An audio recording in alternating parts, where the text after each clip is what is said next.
Hello children, today we will discuss exercise 8.2 solution. Exercise 8.1 we have already discussed. You can check it by clicking the I button or you can check in playlist. Let's see question number 1. A man got a 10% increase in his salary. His new salary is rupees 1,54,000. Find his original salary. Question क्या है? एक man जिसकी salary में 10% increase हुआ है और उसकी जो इंक्रीज होने के बाद सैलरी है वो 1,54,000 है. आपको फाइंड आउट करना है कि उसकी ओरिजिनल सैलरी क्या है. अब देखिए, इससे पहले मैं आपको एक बात बताना चाहूंगी कि जो इस टाइप के क्वेश्चन होते हैं, अगर आप लोगों ने सेलिंग प्राइस वाला फॉर्मूला पढ़ा है तो ये उस फॉर्मूले से भी हो सकता है. देखिए, selling price equal to cost price into 100 plus profit loss plus और माइनस दोनों लेंगे डिवाइड बाय 100. या फिर अगर आप कॉस्ट प्राइस फाइंड आउट करना चाहते हैं, कॉस्ट प्राइस यही रहेगा, 100 ये डिवाइड में इधर आके मल्टीप्लाई हो जाएगा. Selling price into 100 divide by, अभी कॉस्ट प्राइस के साथ मल्टीप्लाई है, कॉस्ट प्राइस के साथ ये पूरा मल्टीप्लाई है, ट्रांसपोज करेंगे तो ये डिवाइड में चला जाएगा. 100 प्लस माइनस प्रॉफिट लॉस. अगर प्रॉफिट है तो हम प्लस लेंगे, अगर लॉस है तो माइनस लेंगे. ठीक है, ये आपके पास दो फॉर्म होता है, इनसे हम बहुत सारे क्वेश्चन कर सकते हैं. सिर्फ कंडीशन क्या है कि आपको क्वेश्चन समझ आना चाहिए कि क्या गिवन और क्या फाइंड आउट करना है. जैसे इसमें देखिए, 10% increase in salary, his new salary is this, find his original salary. आपको ओरिजिनल सैलरी नहीं पता है. अब देखिए, कोई भी जो थिंग या कोई भी ऑब्जेक्ट होता है, उसकी जो ओरिजिनल कॉस्ट होती है उसको आप क्या बोलते हो? कॉस्ट प्राइस बोलते हो. हिज न्यू सैलरी यानी आफ्टर इंक्रीमेंट, इंक्रीज होने के बाद सैलरी कितनी है? 1,54,000. तो वो क्या हो गया? सेलिंग प्राइस हो गया. इजिली फाइंड आउट कर पाओगे अब इसको? कॉस्ट प्राइस आपको फाइंड आउट करना है, मींस ओरिजिनल सैलरी. तो देखिए कैसे करेंगे. इंक्रीमेंट इक्वल टू 10%, ये इंक्रीमेंट है, इंक्रीमेंट मींस प्लस, इंक्रीज होना मींस प्लस होना, एज अ प्रॉफिट लेके चलते हैं हम. His new salary is rupees, new salary है ये, new salary 1,54,000.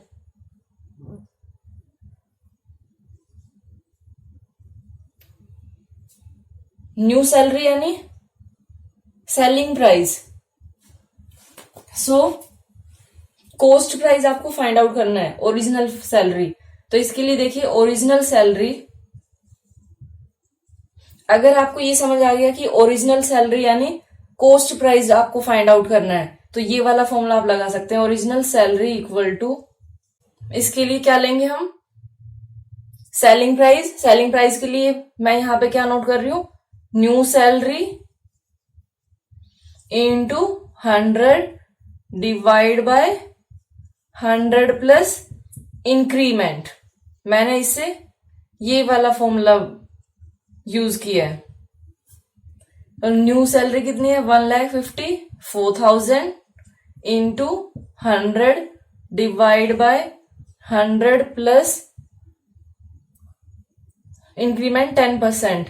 That will be equal to 1,54,000 into 100. अब देखना बेटा, यहां पे ये मत कर देना आप कि 100 to 100 कैंसिल कर दो. कभी ये कभी भी कैंसिल नहीं होता है, पहले आप इनको ऐड करोगे. ठीक है, 110, 0 to 0, 11 1 जा 11 4 जा. अब इसको आप जब मल्टीप्लाई करेंगे तो ये आपके पास कितना आया? Rupees 1,40,000. This is new salary. Now question number 2. On Sunday 845 people went to zoo. On Monday only 169 people went. अब देखिए, संडे को 845 पीपल जू में गए और मंडे को 169 पीपल गए जू में. तो आप इसको ऐसे सोच सकते हैं कि संडे को बच्चों की छुट्टी होती है इसलिए ज्यादा पीपल गए थे, और मंडे को स्कूल जाना था इसलिए कम गए। अब इसमें देखिए क्या बताना है, what is the percentage decrease in the. Now question number 2, on Sunday 845 people went to zoo, on Monday only 169 people went. Sunday को 845 पीपल गए थे जू में और मंडे को 169 पीपल गए थे। What is the percentage decrease in the people visiting the जू ऑन मंडे। आपको फाइंड आउट करना है कि परसेंटेज डिक्रीज, कि मंडे को जो लोग गए थे उनमें कितने परसेंट डिक्रीज हुआ है। सो देखिए ये सिंपल वाला क्वेश्चन है। इसमें पहले आप लिखेंगे पीपल विजिटेड जू, people went to zoo on Monday. पहले संडे का नोट करते हैं, ऑन संडे इक्वल टू 845। अब उसके बाद पीपल वेंट ऑन जू ऑन मंडे, हाउ मेनी 169। अभी डिक्रीज हुआ है, डिक्रीज हुआ है यहां से आपको पता चल गया। So decrease in people visiting the zoo equal to on Monday equal to 845 minus 169, 15 minus 9 6, 13 minus 6 7, 676। आपको परसेंट में फाइंड आउट करना है, परसेंटेज डिक्रीज। परसेंटेज में फाइंड आउट करने के लिए क्या करते हैं, डिक्रीज लो डिवाइड बाई जो स्टार्टिंग में थे। स्टार्टिंग में क्या कितने थे on Sunday,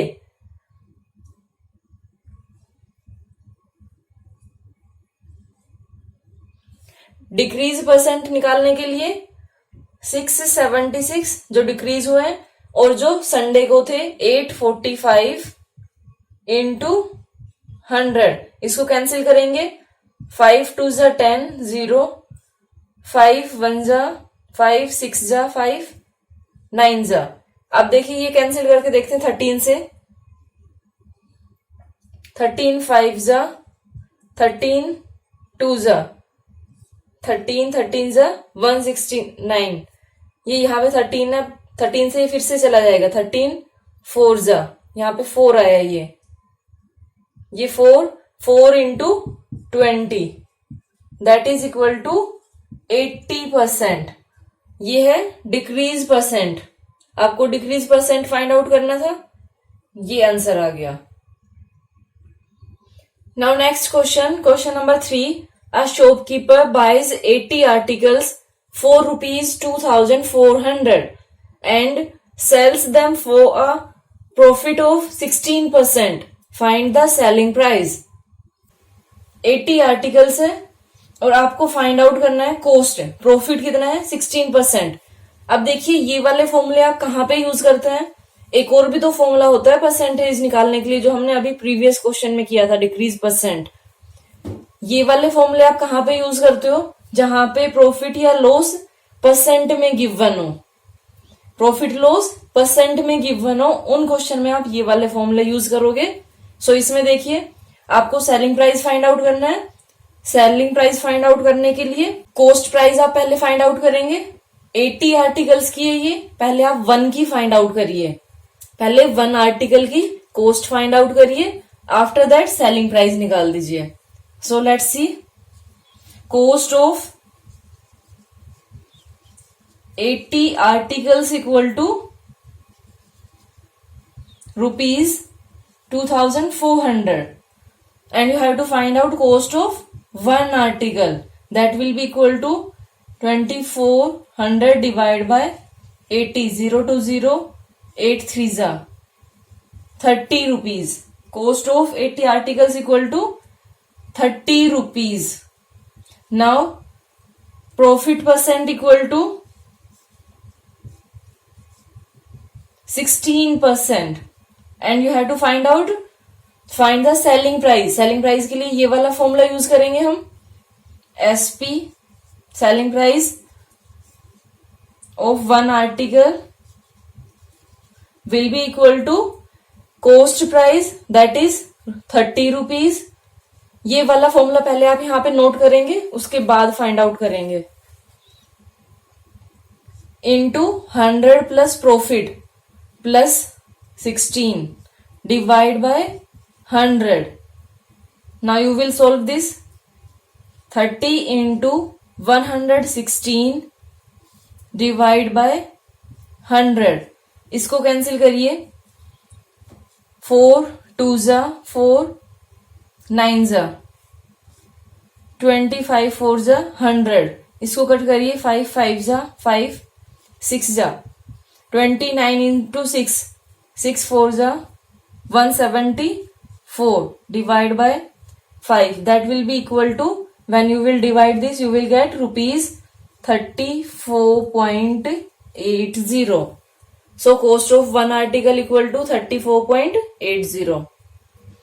Now next question number 4. The cost of an article was rupees 15,500. Rupees 450 were spent on its repairs. If it is sold for a profit of 15%, find the selling price of the article.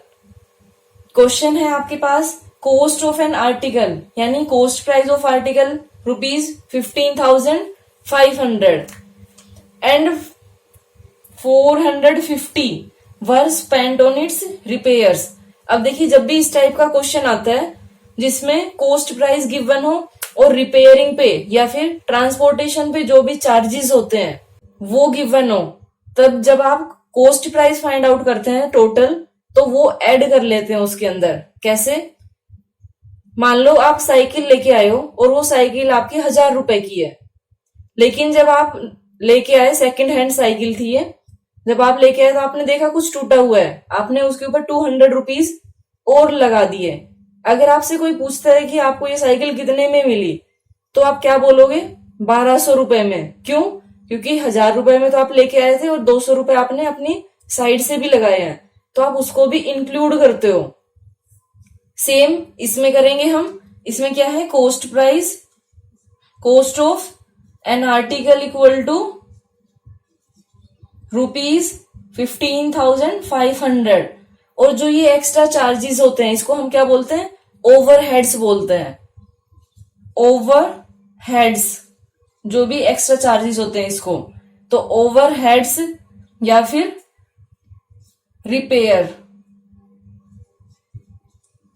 Repairs charges equal to rupees 450. ठीक है. अब actual cost price find out करिए इसका. Actual cost price क्या होगा इसमें? Actual cost price of an article equal to rupees 15,500 plus 450. That will be equal to 15,950 rupees. Now profit percent में given है, so we can use this formula. जो भी क्या फाइंड आउट करना है? Selling price. so we will use selling price, this one formula, equal to 15%. Now selling price, that will be equal to selling price of an article, that will be equal to 15,950 into 100. Profit है तो हम plus वाला लेंगे. 100 plus 15 divide by 100। जब आप इसको cancel करेंगे 100 plus 15 115।